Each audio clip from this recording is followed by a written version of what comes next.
చెప్పాలి hi friends. Hi friends.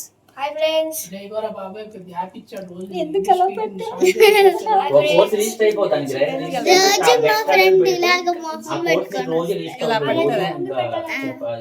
ఎలా పెడుతుంది? అయ్యో నేను చెప్పినట్టు చెప్పు. హాయ్ ఫ్రెండ్స్ కరెక్ట్ చెప్పు. Hi hi friends. Hi graduation అయింది. సరే నీకు ఎవరికి కావాలి? చెల్లి కావాలా తమ్ముడు కావాలా? చెల్లా చెప్పు. చిన్నది ఇప్పుడు తమ్ముడు తమ్ముడు తమ్ముడు తమ్ముడే. తమ్ముడా చెల్లా? చెల్లి. తమ్ముడు. అన్నయ్యకేమో తమ్ముడు. చెల్లి చెల్లి చెల్లి. నీకు చెల్లి. సరే చెప్పు. నీకు చెల్లి ఎందుకు కావాలి? నీకు ఎందుకు కావాలి? ఎందుకంటే చెల్లి ఆడుకుంటుంది కాబట్టి. చెల్లి ఆడుకుంటది, మరి తమ్ముడు కూడా ఆడుకుంటాడు కదా. మా తమ్ముడు అయితే రోజు గేమ్స్ లాగా అన్నయ్య. అయితే ఇప్పుడు మా అందరికి తమ్ముడే కావాలి, మరి నీ ఒక్కదానికి చెల్లి కావాలి. మరి చూద్దాం ఇప్పుడు ఎవరు పుడతారో. డాడీకి కూడా చెల్లే కావాలి. సో చూస్తున్నారు కదా, అలా మా చిట్టిగాడితో చిన్న డిస్కషన్ అయితే నడుస్తూ ఉందన్నమాట. ఏంటి భారతి ఇంతకీ పాప బాబు అంటున్నారు ఏంటి అని మీకు డౌట్ రావచ్చు. కొంతమంది అయితే కామెంట్స్లో వాళ్ళకి ఎలా తెలుసో నాకు తెలియదు కానీ అడుగుతూనే ఉన్నారు, అక్క భవానీ అక్క ప్రెగ్నెంటా అని చెప్పి. అసలు మీకు ఆ డౌట్ ఎందుకు వచ్చింది అని నాకు తెలీదు. సో ఫైనల్గా మీరు అనుకున్నట్లే తనైతే ప్రెగ్నెంట్ అండి. సో అందుకే ఇంకా అమ్మ దగ్గర ఉందన్నమాట. మామయ్య రక్క అని చెప్పేసి అడుగుతున్నారు. సో మొన్న వచ్చినప్పుడు ఏంటి అంటే మామయ్య కూడా వచ్చారు, కాకపోతే మామయ్య శ్రావణి దగ్గర దిగారు. శ్రావణిని తీసుకొని వస్తాను అని చెప్పారనమాట. అంటే ఇంకొక 2 డేస్లో వాళ్ళకి ఎగ్జామ్స్ అయిపోతాయి.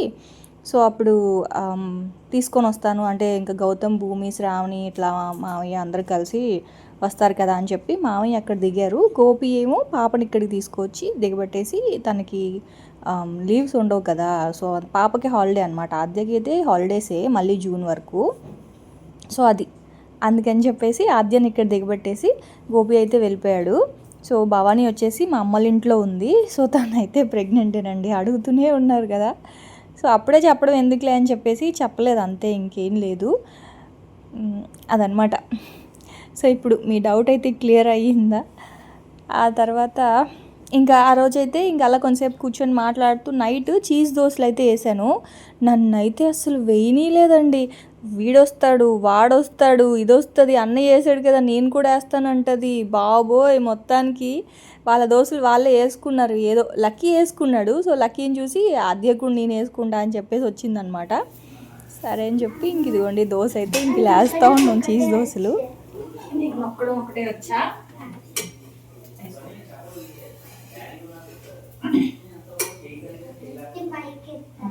మధ్యలోకి ఇలా పోనిచ్చి వెరీ గుడ్. ఓకే,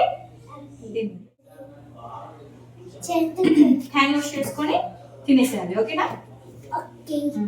రూమ్లోకి వెళ్ళిపో. అన్నయ్య చిన్న అన్నయ్య తింటున్నాడు, రూమ్లోకి వెళ్ళిపో. గట్టి పట్టుకో, కింద పడిపోద్దు ప్లేట్. ఏ లక్కీ, చెల్లి ప్లేట్ తీసుకెళ్ళు. అయితే అలా నడుస్తూ ఉందన్నమాట. సో ఇంకా అందరికైతే వేసి ఇచ్చేసా, ఇంక నేనైతే వేసుకుంటున్నాను. అయితే నాకు చీజ్ దోశ కొంచెం పిజ్జా దోశలాగా అంటే పిజ్జా లాగా కొంచెం లావుగా ఇష్టం అనమాట. సో మీకు ఎలా ఇష్టము అంటే పల్చిగా పేపర్ దోశ మీద చీజ్ అవన్నీ వేసుకోవడం ఇష్టమా, ఇలా కొంచెం బన్ దోశలాగా వేసి దాని మీద చట్నీ, కారము, కొంచెం టమాటా కెచప్ కూడా వేసుకోవచ్చు. కాకపోతే ఇంక నేను మర్చిపోయాను అనమాట. సో విష్ణుకి టమాటా సాస్ ఉంటే వాడు దాంట్లో వేయకపోయినా వేసానని చెప్పి తినట్లేదు. అందుకే ఇంక అది బయట పెట్టడం మర్చిపోయాను. ఇంకా ఎవరికి వేయలేదనమాట. జస్ట్ చట్నీ, కారం ఒకటే వేసాను. వాటితో పెద్ద తలనొప్పి అండి బాబు. పిజ్జా దోశ మీద కొంచెం టమాటా కెచప్ వేస్తే బాగుంటుంది, కాకపోతే వేయలేదు నేను. జస్ట్ కారము, చట్నీ వేసాను, పైన కొంచెం ఉల్లిపాయలు, అలాగే ఇంకా చీజ్ వేసేసి కొంచెం లావుగా వేసాను అనమాట. దాని మీద మూత పెట్టేస్తే చీజ్ అంతా ఇలాగ మెల్ట్ అయిపోద్ది. బాగుంటుంది కదా చీజ్ దోశ, నాకైతే చాలా ఇష్టము.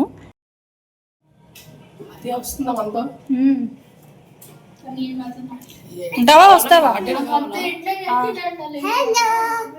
హాయ్, పదరా.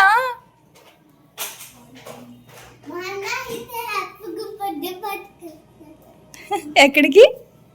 బర్త్డే పార్టీ మా పెద్దన్నయ్య పాపం ఇంట్లో ఉంటున్నాడు.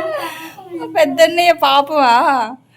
ఎగ్జామ్స్ ఉన్నాయి, ఎగ్జామ్ అవుతుంటే చిన్నన్నయ్య ఏమో బ్యాట్ పట్టుకొని బర్త్డే పార్టీకి వెళ్తున్నాడు.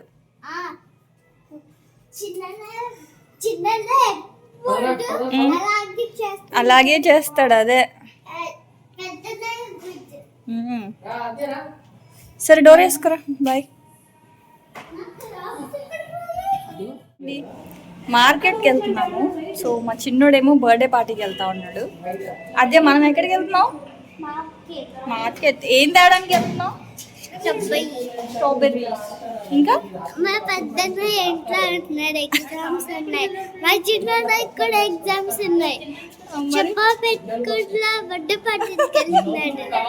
చెప్పా పెట్టకుండా ఏం కాదులేవే, చెప్పాడు. ఇప్పుడు అంటే చెప్పా పెట్టకుండా బర్త్డే పార్టీకి వెళ్తున్నాం అండి. అయ్యా చెప్పా పెట్టుకుంటే మీతో చెప్పాడంటే చెప్పా పెట్టకుండా వెళ్తుంటాం. కంటెంట్ కోసం స్పైసీ యాడ్ చేస్తుంది. ఫ్యూచర్ బ్లాగర్ అండి.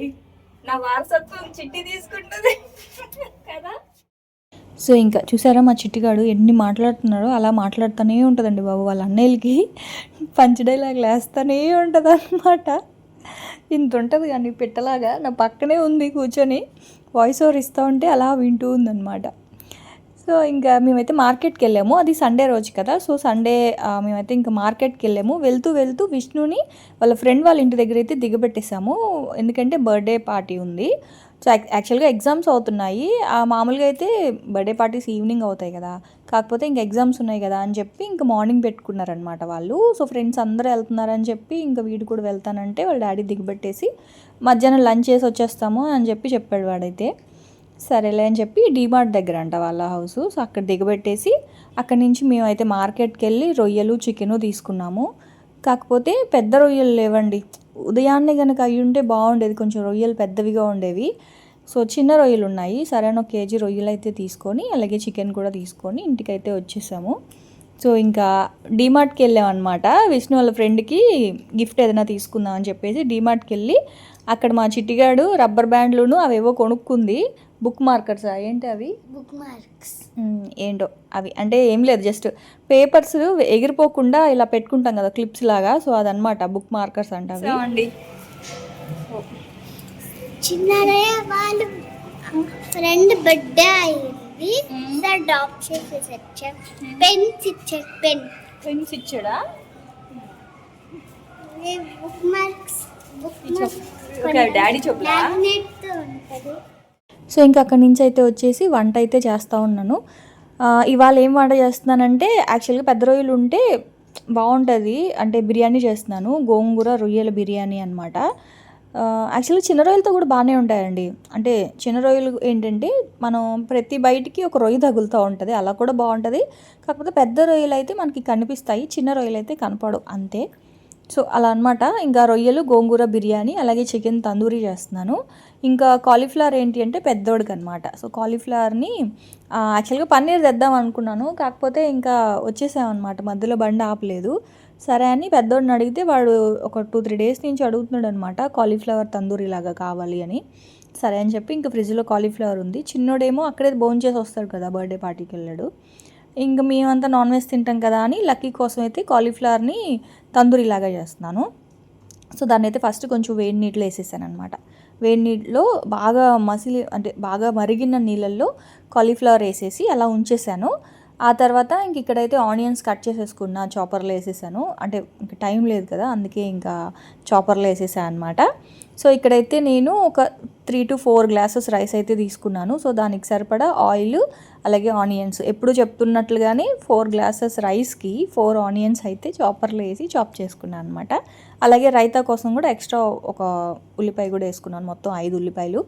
ఆ తర్వాత ఇంక ఇక్కడైతే కేజీకి దాదాపు 1/2 కేజీ వరకు ఆయిల్ అండి. సో ఇది మెయిన్ కొలత పెట్టుకోండి. ఆయిల్, ఉల్లిపాయ, అల్లం వెల్లుల్లి పేస్ట్, ఈ 3 కరెక్ట్గా పడాలి. అలాగే స్పైసెస్ కూడా. సో కేజీకి ఒక 10 లవంగాలు, ఒక 6-7 ఇలాచీ, ఒక 2-3 దాల్చిన చెక్క, ఒక 4-5 స్టార్ ఫ్లేవరు, తర్వాత కొంచెం స్టోన్ ఫ్లేవరు, అలాగే ఒక 1/2 స్పూన్ షాజీరా, కొంచెం జీలకర్ర, జీలకర్ర కూడా వేస్తాను నేను, కాకపోతే ఆ క్లిప్పింగ్ మిస్ అయింది.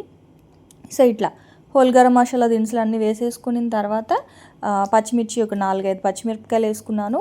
ఆ తర్వాత కట్ చేసి పెట్టుకున్న 4 ఆనియన్స్ అయితే వేసేసాను అనమాట. అదంతా ఉల్లిపాయలు అయితే సిమ్లో పెట్టా, అది వేగాలి. ఉల్లిపాయలు వేగడానికి టైం పడుతుంది కాబట్టి ఆ ఉల్లిపాయలు వేగే టైంలో మిగతా పనంతా చేసుకోవచ్చండి. సో ఎప్పుడైనా సరే బిర్యానీకి మీరు ఏం చేస్తారంటే మిగతా పనంతా తర్వాత చేసుకోవచ్చు. ఫస్ట్ ఏంటి అంటే ఉల్లిపాయలు స్టవ్ మీద వేసేసారంటే అది వేగుతూ ఉంటుంది, టైం పడుతుంది కదా, కనీసం ఒక 10 మినిట్స్ పడుతుంది. హై ఫ్లేమ్లో పెట్టను నేను ఉల్లిపాయలు ఎప్పుడైనా సరే, కొంచెం మంట తగ్గించి మీడియం ఫ్లేమ్లో పెడతా. అప్పుడైతేనే మనకి మాడిపోకుండా రెడ్ కలర్లో బాగా వేగుతాయి ఉల్లిపాయలు. ఇంక ఈ లోపల కాలీఫ్లవర్ అయితే వేడి నీటిలో వేసాను కదా, సో అదైతే పక్కన పెట్టేసాను అనమాట, కొంచెం మ్యారినేట్ చేసి పెట్టేద్దామని. అలాగే బాస్మతి రైస్ కోసం ఇంకా వేడి నీళ్ళు కూడా పెట్టేశాను, అదే ఎసురు పెట్టేశాను అనమాట. ఇండక్షన్ కూడా వాడుతూ ఉన్నాను దీంతోపాటు, అది కూడా స్టవ్ అది 2 వాడుతున్నాను అనమాట. ఆ తర్వాత ఏంటి అంటే ఇంక ఇక్కడ చికెన్ని కొంచెం పెద్ద పీసెస్ తందూరికి కదా, సో అందుకని కొంచెం పెద్ద పీసెస్ లాగా కట్ చేయించుకున్నాను. అలాగే కాలీఫ్లవర్ కూడా కొంచెం పెద్ద పీసెస్ లాగే కట్ చేయించుకున్నాను. తర్వాత మంచిగా రెండింటిని కూడా కడిగేసి కాలీఫ్లవర్ మాత్రం వేడి నీటిలోనే ఉంచేసిన తర్వాత వాటర్ వంపేసాను అనమాట. ఆ తర్వాత ఒక స్పూను అల్లం వెల్లుల్లి పేస్ట్, కారం మీరు తినేదాన్ని బట్టి కారము, ధనియాల పొడి, అంటే పిల్లలు తింటారనేసి నేను కారం అయితే తగ్గించేసా. అంటే పిల్లలంటే ఆద్య తింటుంది, లక్కీ విష్ణు కాలీఫ్లవర్ తింటారు, సో అందుకని కొంచెం కారం తగ్గించేస్తున్నాను అనమాట. సో కారము, ధనియాల పొడి, తర్వాత గరం మసాలా ఒక 1 స్పూను, చాట్ మసాలా, జీలకర్ర పొడి, మిరియాల పొడి, ఆ తర్వాత రుచికి సరిపడా ఉప్పు, అల్లం వెల్లుల్లి పేస్ట్. అయితే బయట మనకి మామూలుగా తందూరి మసాలా అమ్ముతారు కదా, చికెన్ తందూరి మసాలా, సో అదైతే నేను వెయ్యను. ఎందుకంటే ఇంట్లో అన్నీ నా దగ్గర గరం మసాలా ఉంటుంది, చాట్ మసాలా ఉంటుంది, మిరియాల పొడి, జీలకర్ర పొడి ఇవన్నీ ఉంటాయి కాబట్టి నేను సపరేట్గా అయితే తందూరి మసాలా వేయను. ఒకవేళ మీ దగ్గర అవేవి లేవు అనుకోండి, బయట నుంచి గరం మసాలా లాగా తందూరి మసాలా ప్యాకెట్ ఉంటుంది కాబట్టి అది తెచ్చేసుకోండి, దాంట్లోనే అన్నీ మిక్స్ అయి ఉంటాయి అన్నమాట. అంటే చాట్ మసాలా, మిరియాల పొడి ఇవన్నీ కూడా. సో నా దగ్గర అవన్నీ సపరేట్గా ఉంటాయి కాబట్టి అవన్నీ వేసుకున్నాను. కేజీకి కదా అన్ని పావు స్పూన్ చొప్పున అయితే వేసుకున్నాను అనమాట. కారం మాత్రం చూసేసుకోండి మీ ఇష్టం. అయితే ఏంటంటే పెరుగుని కొంచెం ఆ పెరుగులో ఉన్న వాటర్ అంతా వెళ్ళిపోయింది అనుకోండి, సో కొంచెం మసాలా అనేది పీస్కి బాగా అంటుకుంటుంది. కాకపోతే ఇప్పుడు అంత టైం లేదు, పెరుగుని వడకట్టి వేసే అంత టైం లేదనమాట. సో అందుకని ఇంకా అలాగే వేసేసాను. సో పెరుగులో కొంచెం వాటర్ ఉంటుంది కదా, దానివల్ల ఏంటి అంటే కొంచెం లూజ్ అయిపోద్ది, జారినట్లు అయిపోతుంది మ్యారినేషన్ అంతా. అందుకని జస్ట్ బైండింగ్ కోసమే ఒక 2 స్పూన్లు శనగపిండి అయితే వేసుకున్నాను. ఎక్కువ అవసరం లేదండి, జస్ట్ ఒక 2 స్పూన్స్ చాలు. ఎందుకంటే మనం వేసిన ఈ ఉప్పు కారాలు ఇవన్నీ కూడా మరీ లూజ్ అయిపోకుండా ఆ పీసెస్కి అనేది పట్టుకుంటుంది అనమాట. దేనికైనా సేమ్ మ్యారినేషనే, చికెన్కైనా, కాలీఫ్లవర్కైనా, బ్రోకలీకైనా, పన్నీర్కైనా, ఇట్లా దేనికైనా సరే సేమ్ మ్యారినేషను. సో ఇంక నేనైతే ఇలా కలిపి పెట్టేసుకున్నాను. మనకి ఎప్పుడు కావాలంటే అప్పుడు మనం ఎయిర్ ఫ్రైయర్లో కానీ స్టవ్ మీద నాన్ స్టిక్ కడాయిలో కూడా చేసేసుకోవచ్చు. సో ఇంకా అవైతే నేను ఫ్రిడ్జ్లో పెట్టేసాను, ఎందుకంటే అవి నానడానికి ఎక్కువ టైం పడుతుంది. ఆ తర్వాత ఇంక ఇక్కడైతే నీళ్ళు అయితే బాగా మరిగిపోయాయి. సో అందులో సాల్టు, అలాగే ఆయిల్, ఇంకా స్పైసెస్ ఏవి కూడా నేను బిర్యానీలో అంటే గ్రేవీలో వేస్తాను కానీ రైస్లో అయితే వేయను. ఎందుకంటే రైస్ని మళ్ళీ అందులో మిక్స్ చేస్తాం కదా, సో మళ్ళీ ఘాట్ ఎక్కువ అయిపోద్ది అని చెప్పేసి నేను స్పైసెస్ అన్నీ కూడా అందులోనే వేసేస్తాను అనమాట. ఎందుకంటే నేను ఇప్పుడు గంజి చేస్తాను కదా, సో రైస్ తీసేస్తాను, ఆ ఫ్లేవర్ అంతా నీళ్ళల్లో పోతుంది అనేసి నేను వేయను అనమాట స్పైసెస్. సో వేసే స్పైసెస్ ఏవైనా సరే ఇందులోనే వేస్తాను, అంటే గ్రేవీలోనే వేస్తాను. సో రైస్ అయితే అందులో వేసేసాను, నానబెట్టుకున్న రైస్. వెళ్ళేటప్పుడే రైస్ మాత్రం నానబెట్టేసానండి, కనీసం ఒక 1 అవర్ అయినా సరే బాస్మతి రైస్ నానాలి. సో అదైతే ఉడుకుతూ ఉంది. ఆ తర్వాత ఉల్లిపాయలు ఇక్కడ మంచిగా వేగిపోయాయి. సో ఎప్పుడు చెప్పేలాగానే ఒక గ్లాస్ రైస్కి ఒక స్పూను అల్లం వెల్లుల్లి పేస్ట్. సో అల్లం వెల్లుల్లి పేస్ట్ కొంచెం వేగిన తర్వాత కడిగి పెట్టుకున్న రొయ్యలు అయితే వేసేసాను. ఇక్కడ సాల్ట్ కూడా వేసేసి కొంచెం రొయ్యలు నీచు వాసన పోయే వరకు ఇలాగా ఫ్రై చేసేసుకోవాలన్నమాట. సో రొయ్యలు త్వరగా వేగిపోతాయి కాబట్టి నేను ముందుగానే రైస్ అయితే పెట్టేసుకున్నాను. ఎందుకంటే చికెన్ అనుకోండి, చికెన్ వేసిన తర్వాత ఎసురు పెడతాను రైస్కి, కానీ ఇక్కడ ఏంటి అంటే రొయ్యలు ఫాస్ట్గా అయిపోతాయి కాబట్టి ముందే రైస్ పెట్టేశాను అనమాట స్టవ్ మీద. ఆ తర్వాత రొయ్యలు వేగిపోయిన తర్వాత అందులో 1 స్పూన్ కారము, 1 స్పూన్ ధనియాల పొడి, పావు స్పూన్ పసుపు, అలాగే ఒక 1/2 స్పూన్ గరం మసాలా, అలాగే ఇది షాహీ బిర్యానీ మసాలా 1 స్పూన్ వేసుకున్నాను. అయితే ఏంటి అంటే కారం ఇంకొంచెం పడుతుందండి, అంటే ఇంకొక స్పూన్ కూడా కారం పడుతుంది, కానీ నేను తగ్గించేసుకున్నాను ఎందుకంటే ఇంక పాప తింటుందని చెప్పి కారం అయితే తగ్గించేసా. ఎందుకంటే గోంగూర బిర్యానీ అని చెప్పాను కదా, సో గోంగూరకి సరిపడా ఇంకొంచెం మీరు స్పైసీగా తినాలి అనుకుంటే ఇంకొంచెం వేసుకోండి. నాకేంటి అంటే కరెక్ట్గా సరిపోయింది. సో ఆద్యకి కొంచెం పైన నెయ్యి కలిపి ఇచ్చానమాట కారం లేకుండా. సో ఇంకొంచెం స్పైసీగా తినాలి అనుకున్న వాళ్ళు కొంచెం ఇంకొక స్పూన్ కారం కూడా వేసుకోవచ్చు, మీ ఇష్టం. సో మొత్తం అంతా బాగా కలుపుకొనిన తర్వాత కరివేపాకు వేసుకున్నాను. మామూలుగా బిర్యానీలో మనం కొత్తిమీర పుదీనా వేసుకుంటాం కదా, సో ఇక్కడ నేను కొత్తిమీర పుదీనా వేయలేదండి. ఎందుకంటే గోంగూర ఫ్లేవర్ని కొత్తిమీర పుదీనా డామినేట్ చేసేస్తుంది. సో అందుకని చెప్పి కొత్తిమీర పుదీనా వేయకుండా కరివేపాకు వేసాను అనమాట. సో కరివేపాకు కొంచెం ఎక్కువగానే వేసుకోండి. కరివేపాకు వేసి మంచిగా ఆ రొయ్యలు అవన్నీ కూడా మంచిగా ఫ్రై చేసుకున్న తర్వాత అందులో నేనైతే ఒక గ్లాస్ వరకు వాటర్ వేసుకున్నాను అనమాట. ఎందుకంటే కొంచెం గ్రేవీ రావాలి కాబట్టి. సో వాటర్ వేసుకున్న తర్వాత ఒక కప్పు, అంటే ఇప్పుడు ఎలా చెప్పాలి, కొంచెం మీడియం సైజు గోంగూర ఉంటుంది కదా, సో గోంగూర కట్టలు ఒక 2 తీసుకున్నాను. సో అదేంటి అంటే ఒక కప్ వచ్చిందండి. ఫస్ట్ అయితే హాఫ్ కప్ వేసా, అది సరిపోలేదు, మళ్ళీ ఇంకొక హాఫ్ కప్ వేసా అనమాట. సో అలా ఒక 2 కట్టలు గోంగూర అయితే తీసుకోండి. లేదు ఇంకొంచెం పులుపు బాగా తింటాము అంటే పులుపుగా ఉన్న గోంగూర అనమాట ఇది. సో అందుకని నేను ఒక కప్ వేసాను గోంగూర. సో గోంగూరని నేను ఆల్రెడీ ఉడికించి పేస్ట్ చేసి పెట్టుకుంటాను కాబట్టి సో ఆ గోంగూర పేస్ట్ని అయితే వేసేసాను అనమాట. వేసేసి మంచిగా ఉప్పు ఒకసారి చెక్ చేసుకోండి. మంచిగా అంతా కలిపేసి మూత పెట్టేశాను. అది సిమ్లో పెట్టా. ఇంక ఈ లోపల రైస్ అయితే ఆల్మోస్ట్ ఉడికిపోయింది. రైస్ కరెక్ట్గా 70% చూసుకోవాలండి, ఎందుకంటే మనకి గ్రేవీలో ఎక్కువ వాటర్ లేదు కదా, చూడండి ఎక్కువ లేదు వాటర్, కరెక్ట్గా 30% ఇందులో కుక్ అయిపోద్ది. సో అదొక్కటి మాత్రం చూసుకోండి. లేదు మేము పొలవలాగా వండేసుకుంటాము అనుకుంటే దాంట్లోనే మీరు 1కి 1.5 ఎసురు అందులోనే వేసేసి కూడా చేసుకోవచ్చు, మీ ఇష్టం. కానీ నాకెందుకో ఇలా రైస్ ఉడికించి కలిపితేనే నాకు ఇష్టం అండి. అందుకే నేను ఏ బిర్యానీకైనా సరే రైస్ అనేది ఉడికించి కలుపుకుంటాను అనమాట. సో మీ కన్వీనియంట్ బట్టి మీరు చేసుకోండి, అలా కూడా బాగుంటుంది. సో ఇంకా గ్రేవీలోని ఒక గ్లాసు రైస్కి 1.5 వాటర్ వేసేసి బాగా గ్రేవీ అంతా బాగా బాయిల్ అయిన తర్వాత అందులో బియ్యం వేసేసి అలా కూడా చేసుకోవచ్చు. లేదు అనుకుంటే ఇలా. సో నేను రైస్ని ఉడికించేసి అందులో యాడ్ చేసి మొత్తం అంతా పులిహోరలాగా కలిపేయకుండా కింద నుంచి జస్ట్ అడుగు మాడకుండా కలపాలన్నమాట. సో అప్పుడు ఏమవుతుందంటే కింద ఆ గ్రేవీ ఏదైతే ఉంటుందో కొంచెం రైస్లోకి మిక్స్ అవుతుంది. సో అప్పుడు అడుగు కింద గ్రేవీ అంతా అట్టగట్టినట్టు కాకుండా కొంచెం మాడిపోదు. సో మీకు చెప్పింది అర్థమైందని అనుకుంటున్నాను. సో కింద నుంచి కొంచెం అలా కలిపేసాను అనమాట. సో 15 మినిట్స్ అయితే దమ్ పెట్టేసి ఇంకా చికెన్ ఇందాక మ్యారినేట్ చేసుకున్నాం కదా, సో అదైతే ఇదిగోండి ఇలా ఓవెన్లో అదే ఎయిర్ ఫ్రైయర్లో పెట్టేశాను. సో ఈ ఎయిర్ ఫ్రైయర్ కంప్లీట్ రివ్యూ అడుగుతున్నారండి. నాకు కొంచెం టైం కావాలి, ఎందుకంటే రెసిపీస్ అన్నీ కూడా షూట్ చేయాలి కదా ఎయిర్ ఫ్రైయర్లో. సో అవన్నీ చేసిన తర్వాత మీకు ఖచ్చితంగా ఎయిర్ ఫ్రైయర్ రివ్యూ కూడా ఇస్తాను, అందులో ఏమేమి చేసుకోవచ్చు అవన్నీ కూడా. సో ఇప్పుడైతే మాత్రం ఇంకా చికెన్ తందూరి కానీ ఫిష్ తందూరి ఐటమ్స్ ఆయిల్ తక్కువ పడేవన్నీ కూడా ఎయిర్ ఫ్రైయర్లో బాగానే చేసుకోవచ్చు. సో చికెన్ అయితే పెట్టేశాను అనమాట.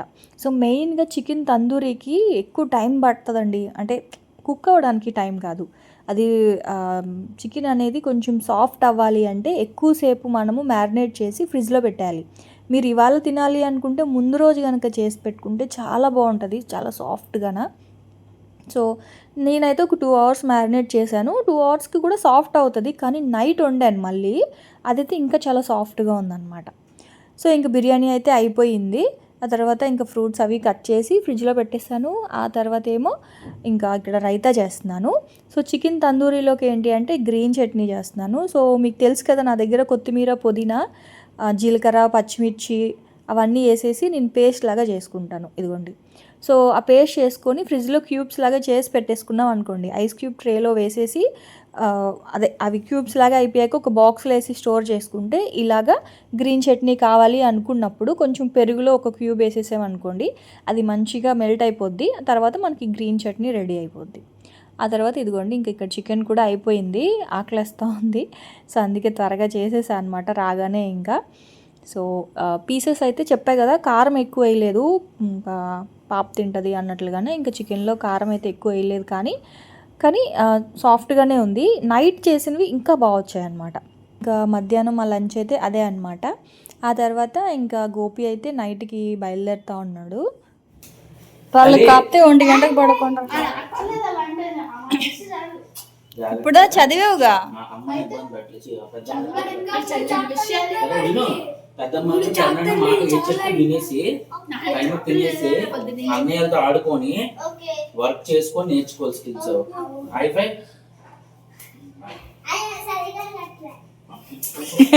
ఇదా ఆద్య డాడీ ఫ్రెండ్స్.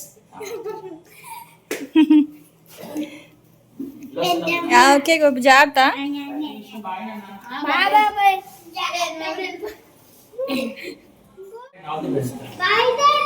బాయ్ మా. చిన్నయ్య ఆద్య both are friends. మరి పెద్ద అన్నయ్య ఏ వాడు కూడా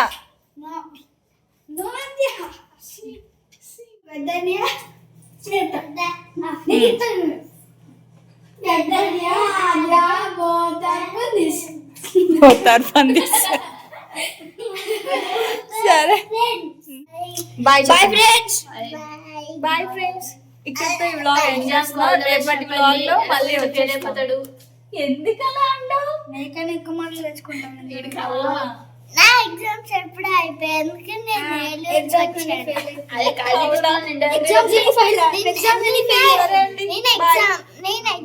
కి ఫస్ట్ స్టాండర్డ్ వచ్చా. అదే ఎగ్జామ్స్ అయిపోయి ఇప్పుడు ఫస్ట్ స్టాండర్డ్ కదా.